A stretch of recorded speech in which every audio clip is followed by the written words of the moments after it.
Now, after the NBA Finals and streaming on CrossroadsToday.com, road conditions worry flooded Victoria County residents. When to expect delays and what drivers should watch for. Guadalupe River flood warning continues and how rising waters could impact communities. And Stage 3 drought rules are lifted. What residents can expect under the new water restriction. Well, we now have Tropical Depression 5E there in the Pacific, but what does that mean for us in the Crossroads? I'll be talking about that coming up in weather. And as we await the 7-on-7 state football tournament, we'll be previewing and catching up with the Tidehaven Tigers. See what they have to say ahead of the tournament. You're watching 25 News now after the NBA Finals. Good evening and thank you for joining us. I'm Don Brubaker. Shauna Curry is off tonight. The city is making changes to drought restrictions after the recent rainfall. 25 News Now reporter Trenton Whiting joins us to explain the change. Trenton? Thank you, Don. The city is lifting Stage 3 drought restrictions and returning to Stage 2. Heavy rainfall caused the Guadalupe River to rise, and that allows the city to resume normal pumping and reduces the need for restrictions. Under Stage 2, residents still must limit their watering to the hours of 6 a.m. to 10 and 8 p.m. to midnight. That includes using an automatic lawn sprinkler or hose-in sprinkler, filling pools, and washing vehicles at home. The city will end Stage 2 restrictions when the flow of the Guadalupe River rises above its low flow threshold for 14 consecutive days. Don, back to you. Trent, thank you. The National Weather Service continues a river flood warning for Victoria, Calhoun, and Refugio counties. The warning is for the Guadalupe River near Bloomington and will continue until Wednesday morning. At 7 tonight, the Guadalupe was measured at 22.7 feet. Flood stage is 20 feet. The National Weather Service reports minor flooding is occurring and minor flooding is still in the forecast. The river is expected to fall below flood stage Tuesday evening. With the rain subsiding, at least 2 Victoria County roads are closed for some time. Kemper City Road East is closed due to the heavy rain and flooding that occurred this past week. After the flooding, in the middle of the road is a huge hole you saw there that is blocked off by a road closed sign. Along with the creeks being above surface level, it's recommended to proceed with caution and avoid that road. Victoria County reports another road closing after the storm. Gin Road at the Mercado Creek crossing is closed to all through traffic as a result of severe flooding caused by the Thursday storm. This crossing will remain closed for the foreseeable future until road restoration can be completed. Victoria County Animal Services reports finding a huge reptile on Zach Lentz Parkway earlier today. In a social media post, the department says they picked up an alligator that was around 5 feet, one of the biggest they've seen. VCAS Director Mark Slope says gators are common in the Coastal Bend area. He says this large reptile may have been hit by a vehicle overnight, and Animal Services stepped in to pick up the animal in place of game wardens who usually handle gator sightings. Slope says the recent rains and flooding may have raised water levels in uncommon places, giving the gators more pathways to travel. He reminds families to keep track of their pets and small children, especially after heavy rains. Speaking of rains, time to check on our weather. Let's go to Jacob Lozano with a first look at the forecast. Jacob, are you seeing any more heavy rains in the 7-day? Yes, Don, we're going to continue talking about rain chances here for this week. But today we didn't really see much here around the Crossroads. All the rain stayed relatively down around Corpus Christi, or those daytime showers and thunderstorms stayed up north around the Houston area. Wharton saw a little bit, but a lot of it also just stayed out in the Gulf. So we were very fortunate for that. But we are going to be talking about these rain chances for tomorrow, where we could see some scattered to isolated showers begin to pop up for the afternoon time with these daytime heating. But we're also going to be talking about that tropical cyclone down in the Pacific, which could bring our rain chances up here coming up in a bit. Don? Thank you, Jacob. Just got this in from the AP. Israel orders 300,000 people in Tehran to evacuate. President Trump is leaving the G7 summit in Canada tonight, leaving a day early due to the intensifying conflict between Israel and Iran. President Trump is urging officials in Iran and Israel to come to the table and negotiate a peace deal. The two have spent days exchanging airstrikes after Israel's surprise attack last week weakened Iran's military capabilities. Today, millions of people from Tehran to Tel Aviv are on edge as the war between Iran and Israel escalates. The night sky over Israel lighting up for a fourth night, intercepting Iran's retaliatory strikes after Israel targeted its nuclear facilities. And in Iran, a state television broadcast was interrupted by an explosion it claims was from an Israeli missile. So far, more than 200 civilians have been killed in Iran, 24 in Israel. Hundreds more are reported injured. The back and forth started with Israel's surprise attack last week that killed several military officials and nuclear scientists. And after negotiations between President Trump and Iran regarding its nuclear capabilities reached a standstill. Trump, speaking today at the G7 summit in Canada, said he's still hopeful a deal can be made, despite no sign either side is backing down. It's painful for both parties, but I'd say Iran is not winning this war. And they should talk, and they should talk immediately before it's too late. The president then dismissing a question about the potential that the U.S. would step in. What would it take for the U.S. to get involved in this conflict militarily? I don't want to talk about that. Israeli Prime Minister Netanyahu, speaking exclusively with ABC's Jonathan Karl today, lobbied for American support. We're not just fighting our enemy, we're fighting your enemy. For God's sake, they chant, death to Israel, death to America. We're simply on their way, and this could reach America soon. Officials tell ABC News Israel said they had a window to kill Iran's supreme leader, but that President Trump rejected that plan. Netanyahu today dismissed the idea that doing so would escalate the conflict and told our John Karl he hasn't ruled it out. Christiane Cordero, ABC News, Washington. Governor Greg Abbott signed a property tax relief package today. The package will raise the homestead exemption by 40% and zero out property tax bills for some Texas seniors. Senate Bill 4 will raise the homestead exemption to $140,000. Another property tax bill, Senate Bill 23, would raise exemptions for disabled Texans and those over the age of 65 to $60,000. The governor also signed House Bill 9, which raises the business personal property exemption to $125,000. The two Senate bills would need to be approved by Texas voters in the November election. Here's a clarification on a story we reported earlier. Bloomington Stronger Together, a nonprofit organization, will meet at 6:30 p.m. tomorrow. They will hold their meeting at the VFW building. They will discuss the upcoming water board election, the formation of a Little League team, and the implementation of a post office box for the newly formed City of Bloomington.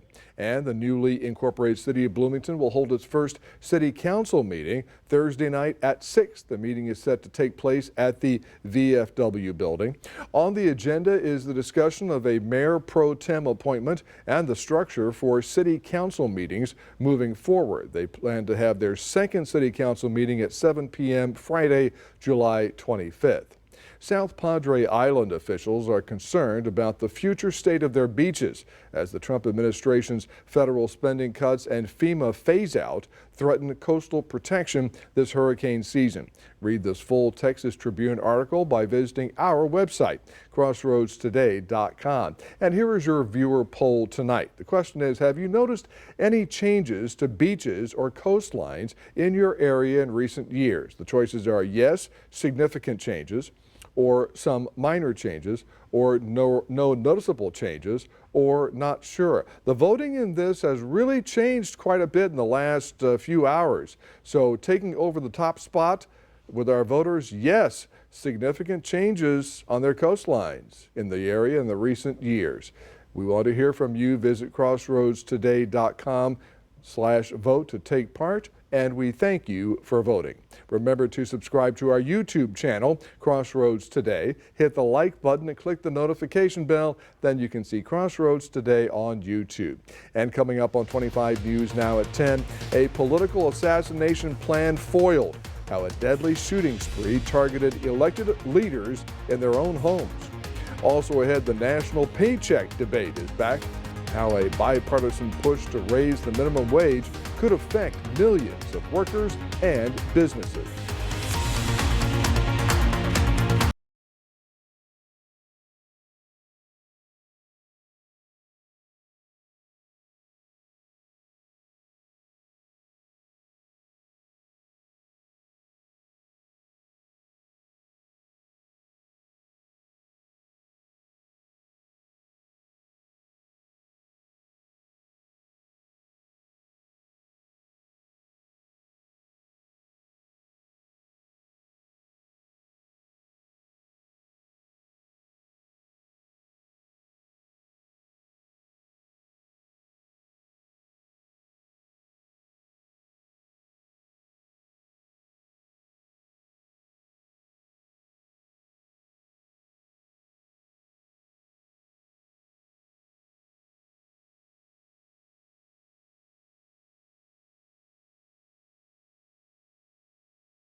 The man suspected of shooting and stalking Minnesota lawmakers is not only facing state but now also federal charges. Vance Bolter made his first appearance in St. Paul Federal Court Monday afternoon, where he asked the judge to be represented by a public defender. He's due back in court at the end of the month. Officials, meanwhile, are sharing chilling details of his reported planned attack. Vance Bolter, the 57-year-old Minnesota man suspected of shooting two of his state lawmakers and their spouses, leaving one couple dead, is now facing federal charges, including 2 counts of murder with a firearm and charges of stalking. It is no exaggeration to say that his crimes are the stuff of nightmares. Bolter stalked his victims like prey. The U.S. Attorney's Office says Bolter went to the lawmakers' homes dressed as a police officer, killing Democratic Minnesota State Representative Melissa Hortman and her husband, and critically injuring Democratic State Senator John Hoffman and his wife in back-to-back shootings. This was a targeted attack against individuals who answered the call to public service. After a near 2-day manhunt for Bolter, police say they received a tip confirming someone was in the woods. And after searching for hours using a helicopter and officers on foot, they found Bolter. Police say he surrendered by crawling out of the woods before he was handcuffed and taken into custody. Officials say Bolter planned his attacks carefully. He went to their homes, held himself out as a police officer, and shot them in cold blood. He arrived in a black SUV with emergency lights turned on and with a license plate that read police. Bolter wore a black tactical vest and body armor. In Bolter's car, law enforcement say they found a list of more than 45 other Democrats, including Governor Tim Walz and Congresswoman Ilhan Omar. The Hoffman family sharing a statement thanking law enforcement for apprehending the suspect and how they consider themselves lucky to be alive. Officials say the officers who confronted Bolter likely prevented other shootings. Now, Bolter's charges carry the punishment of life in prison and can bring the death penalty, according to the U.S. Attorney's Office. Melissa Adon, ABC News, Los Angeles. Senate Republicans are proposing key changes to President Trump's agenda bill. The bill locks in Trump-era tax cuts and calls for sweeping cuts to Medicaid and taxes. It would lower the cap on state and local tax deductions, limit provider taxes, and require more parents receiving Medicaid to work. The bill would make several business tax breaks and the expanded child tax credit permanent. The bill raises the debt ceiling by $5 trillion. Senate committees are rushing to finalize their versions. Raising the minimum wage has long enjoyed widespread popularity among Democrats. But now one Republican senator from Missouri is crossing party lines and proposing to raise the federal minimum wage to $15 an hour. In today's Consumer Watch, Jen Sullivan looks at the pros and cons. A proposal to raise the federal minimum wage to $15 an hour is gaining traction. The minimum wage hasn't increased in 15 years. Republican Senator Josh Hawley of Missouri has teamed up with Democratic Senator Peter Welch of Vermont to introduce the legislation. I just think it's basic justice. It's time to give American workers a raise. Right now, the federal minimum wage is $7.25 an hour and hasn't been raised since 2009. This proposal would be more than double that rate. Several states, though, have voted to raise their minimum wages. The highest minimum wage is in the District of Columbia at $17.50 an hour, followed by Washington State, $16.66 an hour, and California's minimum wage, $16.50 an hour. But many states just use the federal minimum wage as their own. According to the Bureau of Labor Statistics, that $7.25 in June of 2009 would be equivalent to $10.81 in 2005 when you factor in inflation. And while inflation has cooled recently, according to a recent federal report, one financial expert responding to the latest consumer price index number said Americans still feel like the cost of living is high. Most people are most likely not looking at a purely economic sentiment reading. They're taking the assessment of their whole picture. Here's the concern of raising the federal minimum wage. A few years ago, when the Congressional Budget Office looked at what a similar hourly increase would do to the economy, they found some low-wage workers could become jobless as business owners hired fewer workers due to rising labor costs. For Consumer Watch, I'm Jen Sullivan. A doctor charged with giving actor Matthew Perry ketamine in the month leading up to the Friends star's overdose death agreed to plead guilty. Authorities said Dr. Salvador Plasencia agreed to plead guilty to 4 counts of distribution of ketamine. They said the plea carries a maximum sentence of 40 years in prison. Plasencia was scheduled to start trial in August. The Friends star, Perry, was found dead by his assistant on October 28, 2023. The medical examiner ruled ketamine was the primary cause of death. On the weekend ahead of Juneteenth, crowds gathered at the Delaney Park Strip in Anchorage, Alaska. Even the Last Frontier is getting in on the celebration of an event that happened in South Texas. Dating back to 1865, Juneteenth commemorates the day a Union general read orders in Galveston, Texas, enforcing the Emancipation Proclamation be followed by the rebelling state, freeing the last groups of enslaved people. You'll notice lots of protest signs in the crowd. Many participants from the No Kings rally downtown joined in the celebration after their march. Organizer Aaron Jackson Hill tells me the celebration and march were set up to intersect with hopes of bringing people together. These are two diverse groups of people, right? Usually it's progressive white people that come to the rally, I'll be very perfectly honest. And then you have Juneteenth, which is a celebration of Black culture. And we have been divided far too long in this country. So we wanted to bring the two groups together on a joyful, beautiful Alaskan day and say, let's learn about each other. Well, we have Tropical Depression 5E, but how's it going to affect us here in the Crossroads? We'll be talking about that coming up after the break.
Well, it turned out to be quite a nice day here in the Crossroads. We didn't have to deal with all of that rain. It was a little bit muggy and on the warmer side, but it wasn't like what we've experienced here for this summer so far. But we did have those showers and thunderstorms that lingered there down around Corpus Christi for some time, and afternoon showers and thunderstorms were up around the Houston area, and we did have a couple little showers in the Gulf, but they didn't really make it up towards us. We were actually relatively dry, and we're probably going to continue to see that. We are going to possibly see maybe just a stray little shower here tomorrow here, or it might end up just being like what it was today. But there's these little pockets that are going to be popping up here around the morning time, but in the afternoon time, we'll see it relatively stick around as well. But it's looking like it's going to stay well east of us here around the Houston area once again, but we're going to continue to keep watching that throughout the day tomorrow. But if we do get any rain, it is going to be less than half an inch or so. And I know there's a little blue spot up there. That's about half an inch of rain, but we're really much going to see not as much rain for tomorrow. But we are going to be talking about rain here later in the week here, specifically around the Thursday, Friday timeframe. So now we have Tropical Depression 5E. It has 35-mile-per-hour winds, so that is Tropical Depression criteria. It is going to be moving in a northwesterly direction. Going to be seeing it at a Category 1 before it makes landfall there in Mexico. But we should see development here within the next 24 to 48 hours here. But that's actually going to be giving us our rain chances right there. So there it is right there for Wednesday, 6 a.m. We already see the tropical moisture starting to flux all the way towards the north. And that's from a mid-level high that is in a clockwise position, grabbing the moisture and throwing it up towards Texas. So we're going to continue to watch as this system develops and moves in that northwesterly direction, especially when it makes landfall, because it kind of disperses all of the moisture, and that's where we start to see more showers begin to pop up here. So by Thursday, around late afternoon into possibly the early evening, we'll start to see more showers and thunderstorms begin to pop up here for us. This is a rough estimate time frame of it, but Friday we will see a continuation of those rain showers, as well as possibly down into the Saturday, Sunday weekend time frame. So rain chances are not necessarily out of the picture just yet. We are going to be talking about possibly maybe 1 inch to 2 inches of rain, though, with this system throughout that time frame. But temperatures were 90 degrees today. We didn't get any rain, like I'd said, but it did feel closer to the upper 90s, which was a bit of a difference change. But we are going to see temperatures begin to increase here tomorrow. 79 is what we're seeing here tomorrow morning. We'll be getting up to 86 by noontime, and we'll get up around 91, 92 degrees for our high here around 3, 4 p.m. Now, dew point temperatures are going to be relatively high, so humidity will be relatively high. We'll see 106 here Tuesday, 102 here for the heat index for Wednesday. But Thursday, Friday, the tropical moisture is going to bring down our humidity as well as our temperatures here. So we'll get a nice little cool down. But Victoria tomorrow, 90 degrees, partly cloudy skies, as well as Port Lavaca. We'll see mostly sunny skies with winds picking up out of the south at about 15 to 20 miles per hour. But the next 7 days, we're still talking about rain chances for our forecast. Now, don't forget to scan the QR code for more news, weather, and sports. And hurricane season is here. When the storm hits, the power goes out. Will your family be ready? Stay storm ready with Aztec Ford in Goliad. We're giving you the chance to win a free generator to keep your home powered when you need it most. It's quick, it's easy, and it could save you big when the lights go out. Come to crossroadstoday.com now to register for the Storm Ready Power Giveaway, proudly sponsored by Aztec Ford in Goliad. Click on the menu at the top left corner of crossroadstoday.com, then click on Entertainment, then click on Contest, and click on Storm Ready Power Giveaway, and good luck. And now we got sports. Ray? Thank you, Jacob. This past weekend, I caught up with head coach Lucio and QB Kel Russell. See what they have to say after advancing to the state 7-on-7 tournament.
Well, hey, Crossroads, we are continuing your 7-on-7 state football coverage, and amongst the 4 teams from our area that qualified as the Tidehaven Tigers, this past Friday, the Tigers hosted another 7-on-7 state tournament with several other schools. Although the Tigers were already qualified, their love of the game and desire to get better was evident.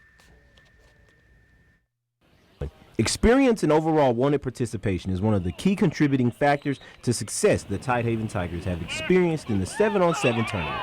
And every time they went, there was some place of growth that was had. Yeah, 7-on-7 here at Tidehaven has grown so much. When I first got here, we had a hard time getting kids to come out, and we almost had to like force it. And now we've got kids competing 7-on-7 from kindergarten on up, year round. They practice out here on the field. And, last year we made a good run. We went all the way to the championship game, lost a close one. And then, but this year, we feel a lot better. Our timing's better, receivers are better, faster. We got 5 returning receivers, so I mean, that's always good. Defense is looking good, so it makes it real easy for me to do what I got to do. The returning players and their overall commitment from the team is essential in the team's success. Coach Lucio defines the purpose of the 7-on-7 for him as an opportunity to explore what they didn't know they had on their roster. 7-on-7 for me has always allowed me to throw some young pups in there against varsity competition without risking injury. You know what I mean? And so real football, when they got to get out there, there might be a big 220-pound linebacker that'll land on top of them out here. It's just touch football. But in the end, they get to compete at that level. The competition's still there that we kind of do. We throw them in there and see who's going to fight, who's going to bow out. Best of luck and some late night action going down at Riverside tonight, and it is with our local Little League teams here in Victoria Northeast battling Calhoun in this night showdown. The action is underway right now, so make sure you stay in tune with KAVU as we have an update on that score. And the Crossroads Sports Center is continuing to make an impact with our local Hoopers after a successful grand opening and hosting several events this past weekend, such as the Texas A&M Kingsville Showcase. The Crossroads Sports Center is preparing to have their Battle of the Crossroads 3-on-3 basketball tournament. This will be on the 28th of June. The start time is to be determined. And a big shout out to some amazing softball stars from our Crossroads schools who crushed it this season. The Ganado Maidens and the Shiner Lady Comanches made a huge splash on the Texas High School Coaches Association Softball Super Elite Team. Reigning state champions in Ganado had Sailor Burris, who was named Pitcher of the Year, dominating on the mound. And there you see Kaylin Benavidez, who also earned a spot on the elite team. Shiner wasn't far from behind, finishing as state runner-ups. There you see Brinley Ramirez. She snagged Offensive Player of the Year honors, lighting up the plate. And Lauren Springfield also made the super elite team. These players showed serious talent and heart all season long, making their schools and the whole region proud. But that does it for your sports. Don? Ray, thank you. We're getting some late news tonight from CNN. French President Emmanuel Macron at the G7 summit said President Trump has made an offer for a ceasefire between Israel and Iran as this situation continues. And stay with us. Coming up on 25 News now at 10, we'll take a last look at your weather. Plus one pup's trip to the big leagues. How a minor league dog is chasing major league moments. Hi, I'm Jimmy Kimmel. Tonight from the Bear, Iowa Debris, music from The Offspring, and we blow up things with Science Bob Pflugfelder after the late news on Jimmy Kimmel Live.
A traveler in Virginia received a late-night four-legged surprise this week. It was an alligator, roughly 6 feet long, just outside of a motel room in Huntington. A person who was on the other side of the door called Fairfax County authorities. Oh my!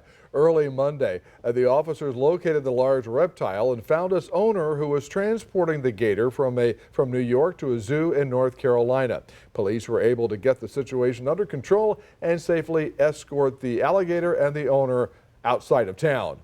Joey Chestnut will be returning to the Nathan's famous 4th of July hot dog eating contest. The champion eater had been a staple at the event, but was banned last year after he struck a deal with plant-based food company Impossible Foods. But on Monday, Chestnut pledged his allegiance to Nathan's Famous, which hosts the competition each year. Chestnut has won the mustard yellow belt 16 times. In 2021, he ate a record 76 hot dogs and buns in 10 minutes. Ooh. Hey, the Hurricane Tracking Guide 2025 is here. Stay prepared and stay safe. Pick up your free copy at these locations: Full of Pep at Cuero, El Campo Cycle Center, Palace Bingo in Victoria, Coastal Bend College in Beeville, Went Services in Victoria, Victoria All Sports, and Aztec Ford in Goliad. Don't wait. Get yours today. And now, of course, that brings up the thought, if there's any kind of hurricane possible activity you see, it may be coming from far west, no? Yeah, so, well, it's not going to be anything tropical, but it is a tropical wave that's going to be moving through from the Pacific to the Gulf, and it's going to kind of give us our rain chances here for Thursday and Friday. But although the Atlantic has been very quiet for the month of June, and it's looking that it's going to continue out through that month without any development, so that's going to be something we're going to keep watching here for July. But temperatures will be more or less cooling down when that tropical wave moves in. So. Thank you, Jacob. Finally tonight, over the weekend, Bruce the Bat Dog was called up from the AAA Rochester Red Wings to make his Major League debut in a pregame bat retrieval ceremony at Nationals Park. Everyone knows you don't get to the majors without a lot of effort. At 21 months old, Bruce is putting in the work. During Red Wings home games, this happy, loving dog helps raise money for Rochester's Veterans Outreach Center and Honor of Flight Rochester. In spite of his stellar Major League Baseball performance, he is returning to his AAA duties in Rochester, sent down to the minors. Oh my. All right, thanks so much for staying up with us. 25 News Now, sunrise at 5 a.m. Jimmy Kimmel Live starts now.